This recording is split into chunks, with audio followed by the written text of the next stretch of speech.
Hello viewers, sell বাংলাদেশের পক্ষ থেকে সবাইকে জানাই অভিনন্দন। আমরা বরাবরের মতো ওয়ার্ড ফরমেশনের মাধ্যমে আপনাদের ভোকাবুলারি ইনক্রিজ করার চেষ্টা করছি। আজকেও নতুন এপিসোড নিয়ে আমরা আসছি। ভিউয়ার্স, আমার এই ভোকাবুলারিগুলো খুবই যত্ন সহকারে পড়বেন, আপনাদের স্বার্থে আমরা নিয়োজিত। আপনাদের কাজে লাগলে আসলে আমাদের পরিশ্রম সার্থক হবে। তো আজকে আমরা শিখব বিউটি দিয়ে। এই বিউটির অনেকগুলো ফর্ম আছে যা আমরা এখন শিখতে যাচ্ছি। প্রথমে বিউটি এখানে নাউন। বিউটি অর্থ হচ্ছে সৌন্দর্য, রূপ, লাবণ্য বা শ্রী। এটি ভার্ব করলে হয় বিউটিফাই। আমরা লিখেছি ভিটি অর্থাৎ ভার্ব ট্রানজিটিভ। এর বাংলা হচ্ছে সুন্দর করা। ভিউয়ার্স, এরপর আসতেছে বিউটিফিকেশন এটা নাউন, এর বাংলা হচ্ছে সুন্দরকরণ। এরপর অ্যাডজেক্টিভ আসতেছে বিউটিফুল, এটা অ্যাডজেক্টিভ। বিউটিফুল অর্থ হচ্ছে সুন্দর, চমৎকার, সুশ্রী। এবারে অ্যাডভার্ব করলে হবে বিউটিফুলি, সুন্দরভাবে, চমৎকারভাবে। ভিউয়ার্স, এটা কিন্তু এখানে অ্যাডভার্ব। এবার আসতেছে বিউটিয়াস, অ্যাডজেক্টিভ, সুন্দর, রূপবান, শোভাময়। এবার নাউন করলে হচ্ছে বিউটিশিয়ান, সৌন্দর্য বিশারদ। ভিউয়ার্স, আপনারা বারবার খেয়াল করবেন, একটা ওয়ার্ড ফরমেশনের মধ্যে এখানে একটা নাউন, এখানে একটা নাউন, এখানে একটা নাউন, তিনটাই নাউন। এগুলো বিভিন্ন ব্যবহার আছে, সেগুলো আপনারা জানবেন। তো ভিউয়ার্স, আমরা এর পরের ওয়ার্ডে যাব। এবার আমরা আসছি ক্যাপেবল, খুব কমন ওয়ার্ড।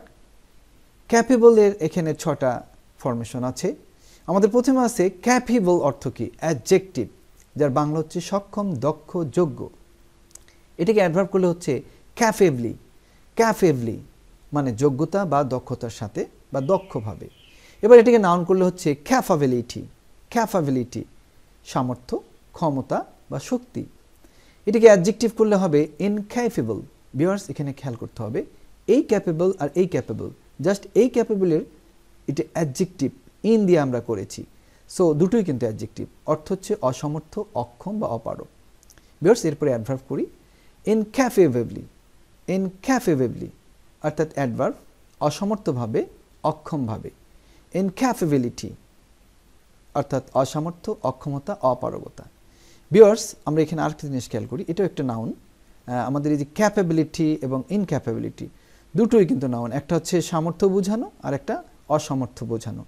তো ভিউয়ার্স, এগুলো আরেকবার উচ্চারণ করে আমরা আসি ক্যাপেবল, ক্যাপেবিলিটি,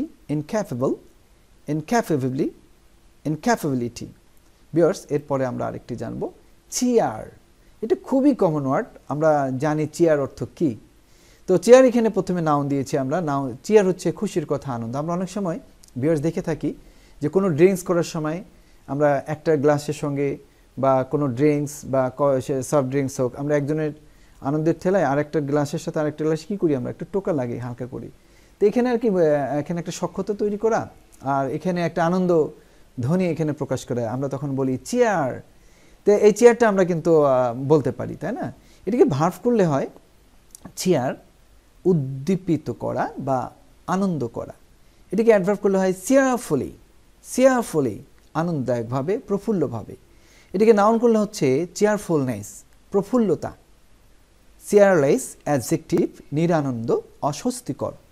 অ্যাডভার্ব করলে ভিউয়ার্স এটা হচ্ছে চেয়ারলেসলি, নিরানন্দভাবে, অস্বস্তিকরভাবে। ভিউয়ার্স, এখানেও কিন্তু আমরা দুটো নাউন পেয়ে গেলাম, একটা চেয়ার, আবার এটাকে নাউন করলে হচ্ছে চেয়ারফুলনেস। ভিউয়ার্স, আমরা একটু উচ্চারণ করে আসি চেয়ারফুলনেস, চেয়ারলেসলি। ভিউয়ার্স, এই ওয়ার্ডগুলো আপনাদের কেমন লাগছে? আশা করি আপনারা উপকৃত হচ্ছেন। আমার মনে হয় যে এগুলো আপনারা নিয়মিত প্র্যাকটিস করবেন। সবচেয়ে বড় যে উপকারটা হচ্ছে আপনাদের, যে আসলে আমরা দেখা যাচ্ছে যে ডিকশনারিতে একদিন আমরা চেয়ারফুলি শিখলাম, আবার কোনো না কোনো এক সময় আবার চেয়ারলেস শিখলাম বা চেয়ারফুলনেস। এটা বিরক্তিকর। তো আপনি যদি একটা ওয়ার্ডের যদি পুরো ফর্মটাই যদি আপনি জেনে যান, তাহলে কিন্তু আপনার একই সঙ্গে মিনিটের মধ্যে 6টা-7টা ওয়ার্ড হয়ে গেল। এটা অবশ্যই আপনাদের জন্য ভালো হবে। আর আপনাদের উৎসাহ বেশি বেশি চাই। আমরা এভাবে লক্ষ লক্ষ আমরা ওয়ার্ড দেওয়ার চেষ্টা করব। ভিউয়ার্স, আমরা এর আগেও বলেছি সেল বাংলাদেশ একটি বড় ইংলিশ ল্যাঙ্গুয়েজ ফাউন্ডেশন হতে যাচ্ছে। আমরা শুরু করেছি, ইনশাআল্লাহ আমরা এটাকে আরও বড় একটা প্রোগ্রামে তৈরি করব। যত বেশি আপনাদের কাজে লাগবে আমরা সেটাই চেষ্টা করে যাচ্ছি।